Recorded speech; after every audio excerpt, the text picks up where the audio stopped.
भारत के एक छोटे से गांव में रामू नाम का एक गरीब किसान रहता था। उसका घर मिट्टी और फूस से बना था, लेकिन उसके दिल में हमेशा उम्मीद और मेहनत की रोशनी रहती थी। रामू के पास ज्यादा जमीन नहीं थी, बस थोड़ी सी खेती थी जहां वह सब्जियां और अनाज उगाता था।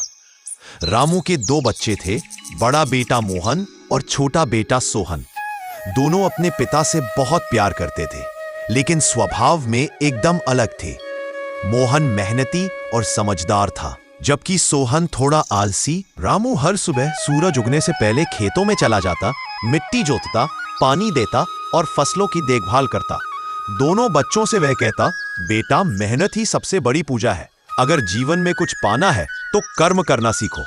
मोहन पिता की बात हमेशा ध्यान से सुनता, पर सोहन अक्सर हंसकर कह देता, अरे बाबा, ये खेती बाड़ी में क्या रखा है, शहर जाकर कोई बड़ा काम करेंगे तो ज्यादा पैसे मिलेंगे। एक बार गांव में बहुत सूखा पड़ा, कई महीनों तक बारिश नहीं हुई, खेत सूख गए, फसलें मुरझा गईं, किसान परेशान थे।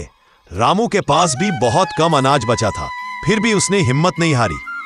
उसने अपने बेटों को बुलाया और कहा, बेटा, अगर हम सब मिलकर मेहनत करें तो सूखे में भी कुछ उगा सकते हैं। बस हमें पानी बचाना होगा और बुद्धिमानी से काम लेना होगा। मोहन बोला, पिताजी, मैं तैयार हूं, चलिए हम मिलकर खेतों में काम करते हैं। लेकिन सोहन ने कहा, अब क्या फायदा, इतनी गर्मी में कौन मिट्टी खोदेगा। रामू ने कुछ नहीं कहा। उसने और मोहन ने खुद ही मेहनत शुरू कर दी। वे सुबह से शाम तक खेत में पसीना बहाते रहे। उन्होंने पुराने तालाब की मिट्टी खोदकर पानी निकालने की कोशिश की। धीरे धीरे थोड़ी नमी आई और उन्होंने बीज बोए। सोहन पेड़ की छांव में बैठा दूर से देखता रहा। उसे लगा, ये सब व्यर्थ है, इतने सूखे में फसल कैसे उगेगी। दिन बीतते गए। एक शाम अचानक काले बादल घिर आए और तेज बारिश होने लगी। बारिश ने जैसे पूरी धरती को नया जीवन दे दिया। रामू और मोहन के खेतों में हरियाली लौट आई। उनकी मेहनत रंग लाई, फसलें झूम उठी। पूरा गांव चकित था कि सूखे में भी रामू के खेत में गेहूं और सब्जियां लहला रही हैं। लोग कहते, देखो मेहनत का जादू, रामू और उसके बेटे ने कमाल कर दिया। सोहन यह सब देखकर बहुत पछताया। उसने पिता के पास आकर कहा, पिताजी, मैंने आपकी बात नहीं मानी। अब मुझे समझ आया कि बिना मेहनत के कुछ नहीं मिलता। रामू ने मुस्कुराते हुए उसके सिर पर हाथ रखा। कोई बात नहीं बेटा, गलती हर कोई करता है। लेकिन अचानक एक दिन वह बीमार पड़ गया। मरते वक्त उसने अपने दोनों बेटों को बुलाया और कहा, बेटा, मैंने इस खेत में एक खजाना छिपाया है, उसे खोज लेना। याद रखना, यही तुम्हारा जीवन बदल देगा।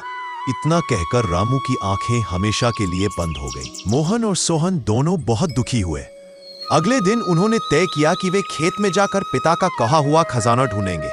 उन्होंने पूरा खेत खोद डाला, सुबह से शाम तक, दिन पर दिन, लेकिन उन्हें कोई सोना चांदी नहीं मिला। थके हारे दोनों भाई बैठ गए।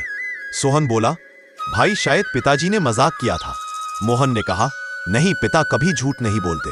कुछ ही हफ्तों बाद जब बारिश आई, उसी खेत में जहां उन्होंने मिट्टी खोदी थी, वहां हरी भरी फसलें उगाईं। धरती जैसे मुस्कुरा उठी। दोनों भाई समझ गए, वह खजाना सोना नहीं था, बल्कि मेहनत और लगन थी। मोहन ने कहा, भाई, अब समझ आया, पिता कहना चाहते थे कि खेत में खुद मेहनत करो, वही असली धन है। सोहन ने सिर झुका लिया। हाँ भाई, असली खजाना तो हमारे हाथों में है, हमारी मेहनत। उस दिन से दोनों भाइयों ने मिलकर खेती करनी शुरू की। उन्होंने खेतों को और उपजाऊ बनाया, नए पेड़ लगाए और गांव के दूसरे किसानों को भी सिखाया कि कैसे मेहनत से सब कुछ संभव है। धीरे धीरे उनका जीवन बदल गया। अब उनके पास पर्याप्त अनाज, अच्छा घर और सबसे बड़ी बात, पिता की दी हुई सीख थी।